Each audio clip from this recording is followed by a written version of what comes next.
Dear students, in this session we will look at the migration, but its positive and negative impacts.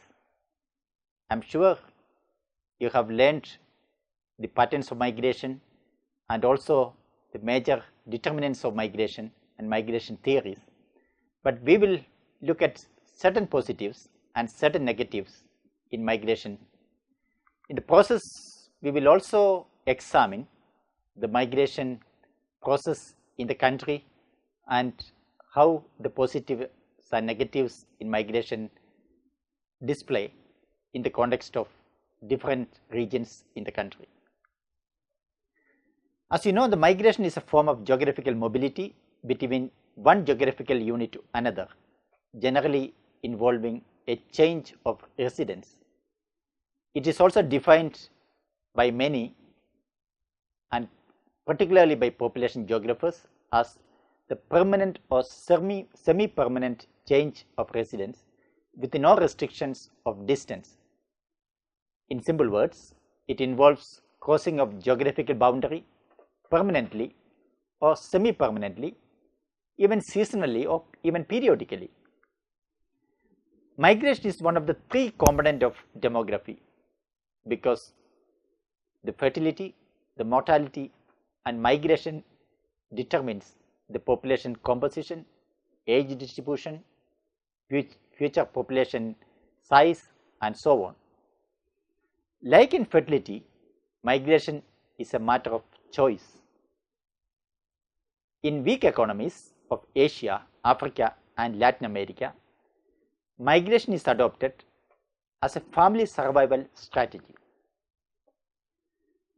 For a vast country like India, the study of the movement of population from one region to other parts of the country helps in understanding the dynamics of the society, the dynamics of development and dynamics of the geographical patterns.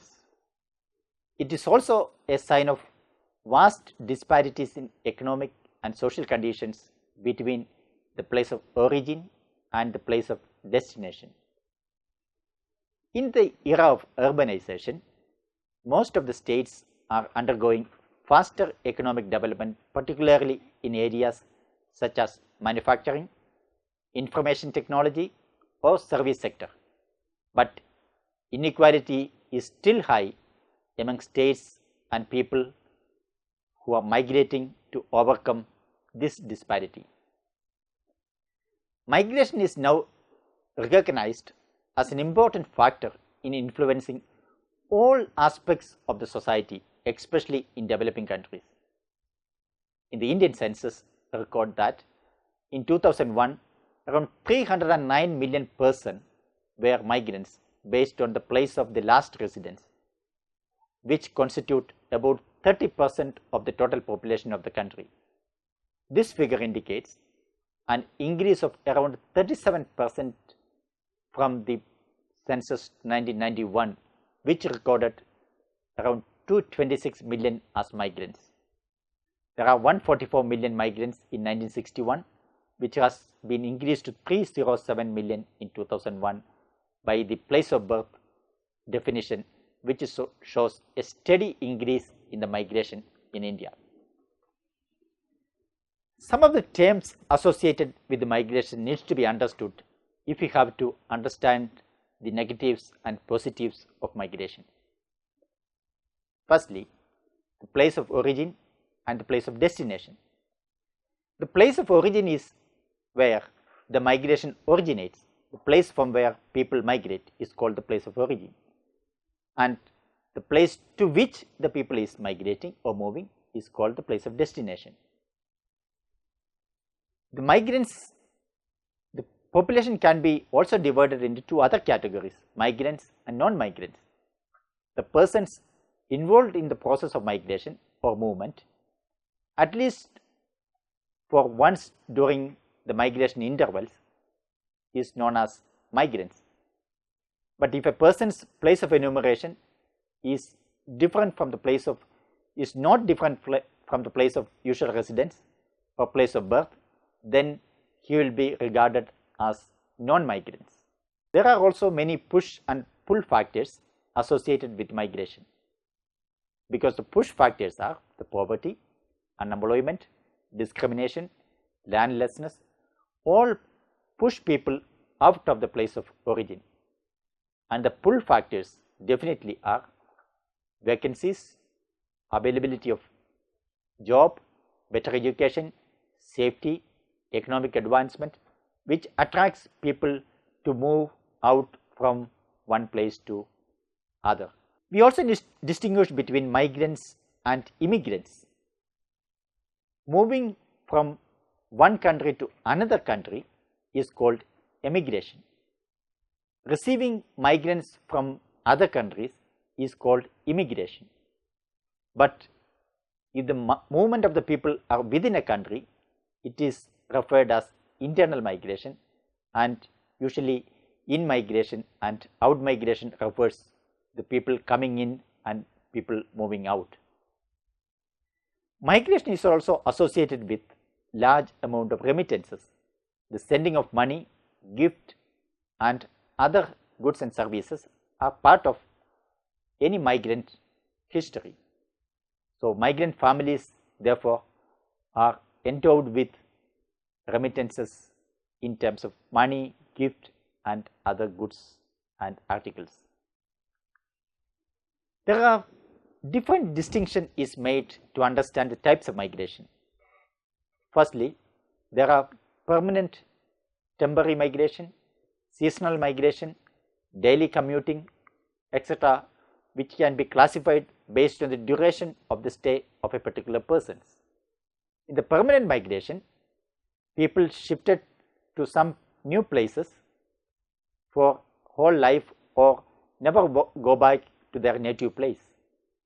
The temporary migration move is to some extent is time specific, might go back to the native place after some period of time. There are seasonal migration associated with seasons, particularly depending on the opportunities in terms of economic and employment opportunities. For instance, there can be seasonal migration in terms of calamities like flood prone areas. People move from one place to another. In rainy season, people also travel one place to another to avoid natural calamities as well as in search of better jobs. And from the mountainous regions, people migrate seasonally, and in summer regions also there can be migration from very hot places to much lesser hotter places. In migration, there is also called commuting, which is daily migration. It is known as commuting because it involves movement of people for a shorter distance. People from rural areas to smaller towns and come back to the rural areas in the same day or in occasionally. It is also possible that people move from rural areas to smaller towns and then move to bigger cities near to the workplace and start commuting almost daily or at least occasionally. As we already pointed out, we have in-migration and out-migration, and in-migration minus out-migration gives you the extent of net migration. There are also 4 types of movement we can see in migration patterns. One is from the rural areas to urban areas, which is called rural urban migration, and we can also move from one urban areas to another urban areas, which is urban to urban migration. In the rural to urban migration, particularly in the developing countries like India, most of the people live in rural regions, and those who are in the rural regions first migrate to the smaller urban cities or growing cities, and people started moving in search of job and primarily to get jobs outside the agricultural sector in which they are currently working. In the urban to urban migration, internal migration involves the migration of people from one urban pockets to another. The migration can also be defined as rural to rural migration, that is people migrating from one rural areas to another rural areas. It can be maybe because of the low productivity of agriculture in one areas compared to other areas, and also because of the high population concentration in some places compared to other places, and with better quality of land, better agricultural prospects, and so on and so forth.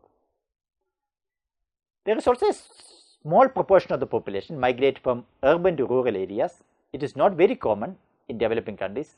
The countries which have experienced the phenomenon of urbanization very rarely move from urban to rural areas, but there are pockets of movement from urban to rural areas as well. International migration, which involves crossing of national boundary, have associated with several restrictions. Therefore, it all depends on the policies of each country in attracting laborers from other regions of the world. If people are moving from one country to another, the country with the intention to settle down for some period or permanently, then it is termed as international migration. There are several factors associated with the migration. There are natural causes, there are economic reasons, there are social cultural reasons, there are demographic reasons, there are political reasons, are all discussed in various studies and literature associated with migration. A high quality migrant, meaning well educated, economically strong and skilled, will move as a result of pull factors, but a low quality migrants with low education, economically poor, migrate because of the push factors of the place of origin.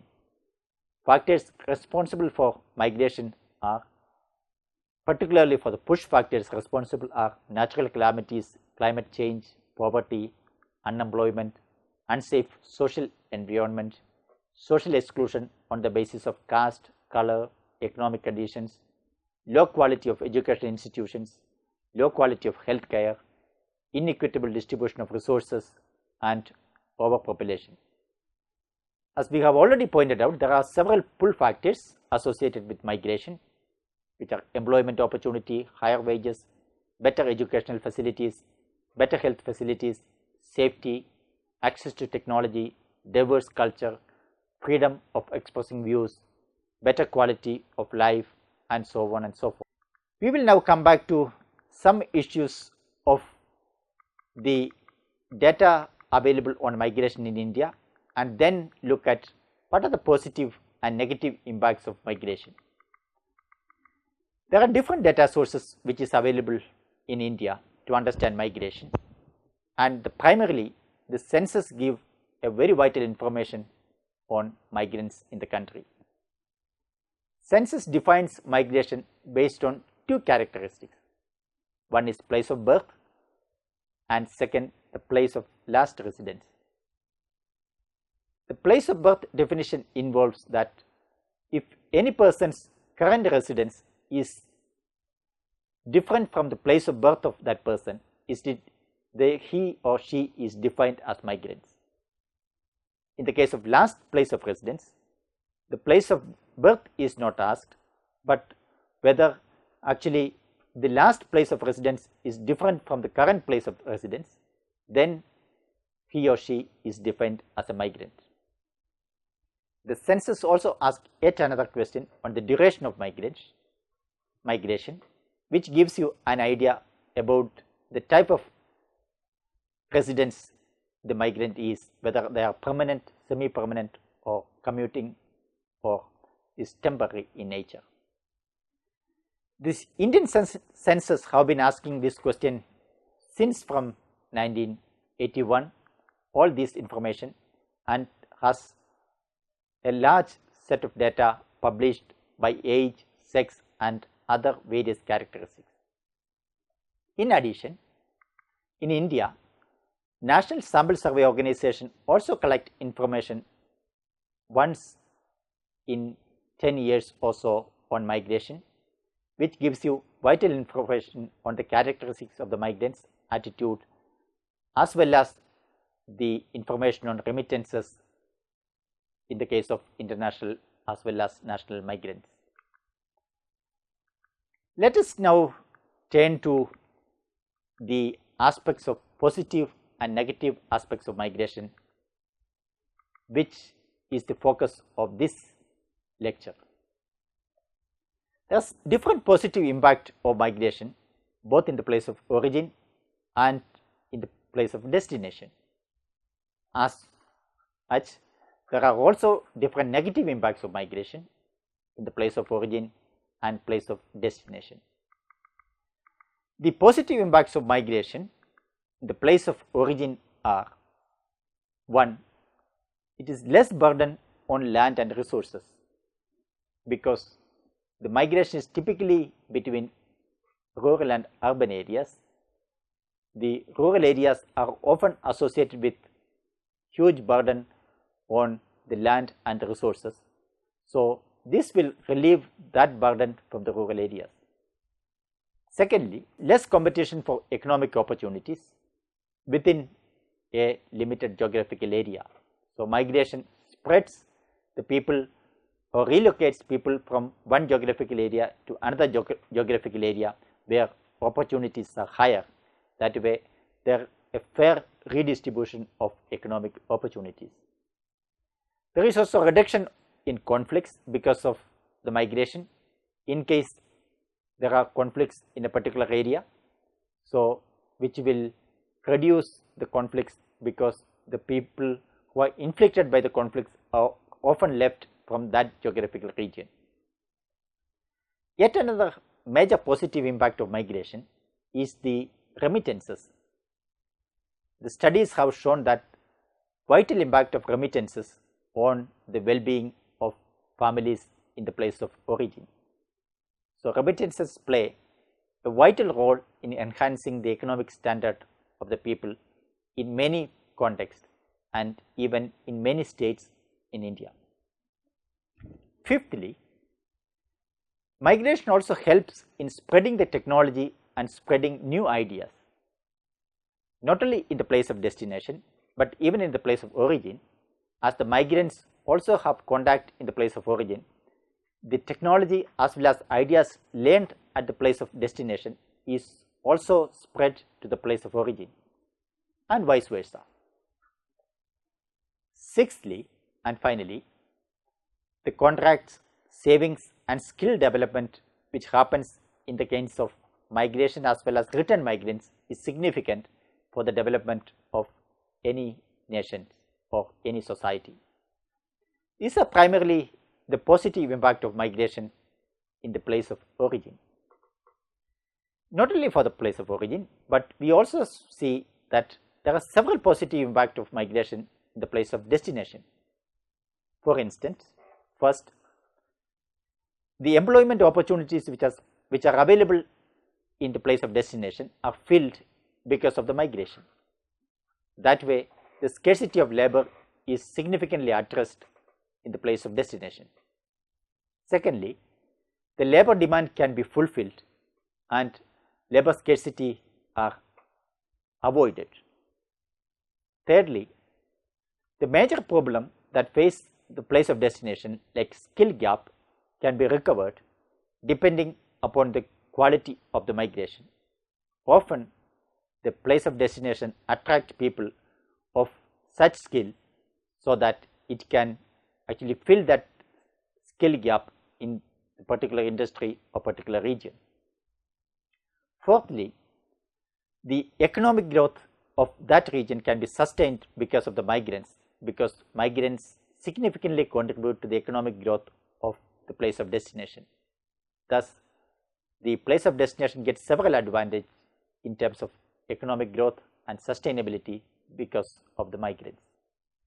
Fifthly, the business can be transformed with new ideas and also with rigor and enthusiasm in the place of destination, because new migrants also create different opportunities in terms of demands for the goods and services in the place of destination. So, it creates a conducive business environment and creates sufficient demand in the place of destination for other related businesses. There are several other benefits. It also helps in diffusion of cultures, because the place of destination also will be exposed to different cultures which otherwise have been monoculture in nature. Also, it gives new ideas and innovative ideas to the host place, and undoubtedly economically more tax will be collected and can fill the major fiscal aspects of that region, and it also helps in providing pension services and other social security benefits to the large sections of the population in the place of destination because of the large tax which will be provided by the migrants community. That way, migration has several positive impacts both at the place of destination and at the place of origin. But it is also important to understand that there are also several negative impacts of migration both at the place of destination and the place of origin. The major negative impact of the place of origin are: first, the loss of labor force, because the skilled labor manpower of a particular place of origin is lost and is taken away by the place of destination. Naturally, it will become a loss to the country or to the region which had a better labor force, which is losing on the process. Perhaps it is also an economic disadvantage for the region. If the migrants are from the better sections of the society in terms of their education and in terms of their skill level, naturally it will be a greater loss for the place of origin. It is also often found that there is a sex selection in migration, and the sex ratio imbalance also creates due to migration in the place of origin. Most of the males will be migrated from rural areas to urban areas, resulting in the women's or elderly left behind at the place of origin. There are also associated marriage squeeze because of the large migration of people from place of origin to the place of destination, and as pointed out, the proportion of population who are left behind will be from certain sections of either elderly or younger age cohort than the adult age cohort, which are in the marriageable age. Loss of highly trained people in teaching, healthcare, IT professional, etc. are also often found as a very negative impact of migration in a particular place of origin. There are also different social problems associated with migration at the place of origin, because the migrants, if it is from the better sections of the society, meaning in terms of education level, skill level, all those things, what will be left behind will be also the persons without adequate skill, adequate education level, and also with the financial backing, which will create problems for the place of origin.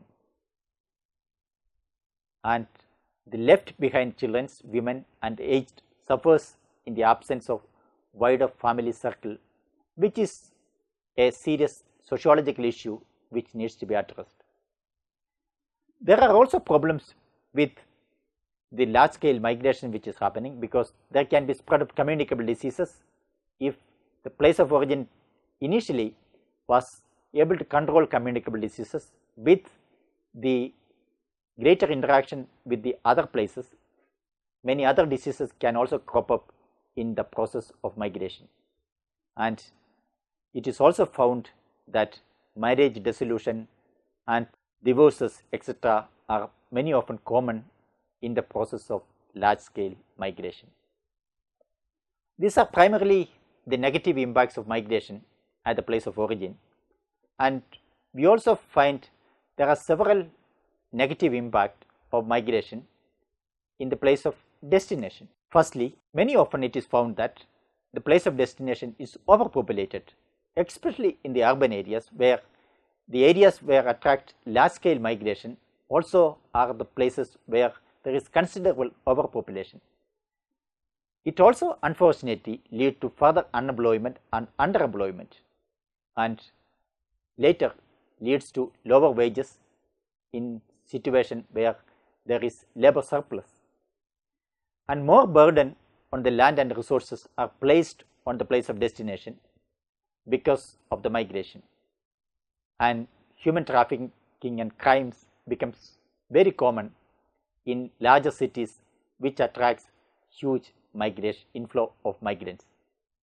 There can be also a probability of conflicts between migrants and locals, which are normally experienced in many parts of the country or in many countries across the world. We also found labor surplus and people to work for lower wages, and which lead to less innovation and zero skill development in the place of destination. Migration is also leading to formation of slums, because when the poor sections migrate to the urban areas, it is unaffordable for these sections to live in the good housing situations, leading to formation of slums in these big cities. This leads to congestion and other related health and problems due to migration. We have already discussed a large number of negative and positive aspects of migration. Although migration is a driving force both in terms of demography, both in terms of economics, both in terms of sociological aspects, migration also has its own negative as well as positive. But it is also clear that in any countries with the course of development, migration also enhances.